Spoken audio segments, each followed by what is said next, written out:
Here we are backstage, upstairs at Rough Trade East with the Orielles. Welcome to Rough Trade and to London as well. How's the whistle stop in-store tour going so far? Yeah, great. Yeah. The last time we did one of these was 7 years ago, and we didn't prepare in any way, change the set, and we just didn't do them for years and years and years. So when we decided that this album would be right for in-stores, we've put in a lot of effort into the changing the album to make it work in a shop. So they've been going well. People have been appreciating it. Hopefully the same tonight. Recorded bits of this in a former carpet shop warehouse. The old carpet factory, yeah. On top of the hill in Hydra. Yeah. Where's that? It's an island in Greece. Just off of near Poros. It's relatively close to Athens. It's just a big vacuous church-like space, which was just so inspiring to work within. We wrote mostly in Hydra, just went with very little plan. Whereas in Hamburg we planned almost every day to working in those contrasts was really good for finishing the album and making it what it is. Do some of the tracks just from one studio, or do most of the tracks feature recordings from both studios?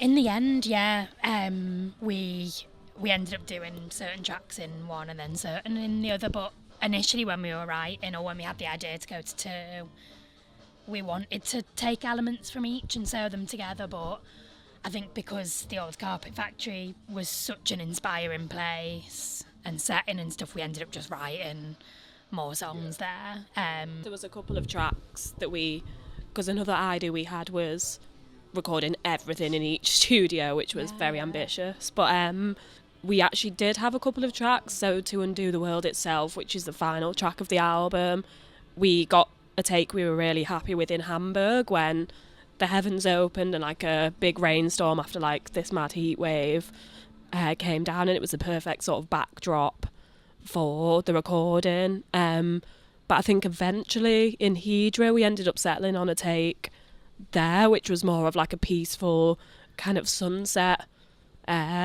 take, and it's mad because that kind of shaped the song in a new way for us a little bit. It's probably such a subtle difference, but the emotion between those two takes, really dictated how we were performing. Yeah, we did kind of talk about almost experiment, like a human experiment of how different the album would go if we recorded everything in both. But that would be so over budget, it would have been insane.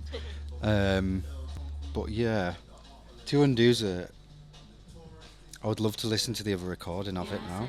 I wonder if Joel's got it, to hear how different it was. Because that's what we were really exploring, was how we start to realise with Tableau how different studios, or even different corners of studios, would influence how songs turned out.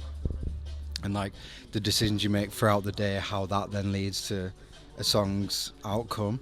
Because it does, ultimately, even what you eat, what time you get up, what you did the night before, it all affects a song's outcome.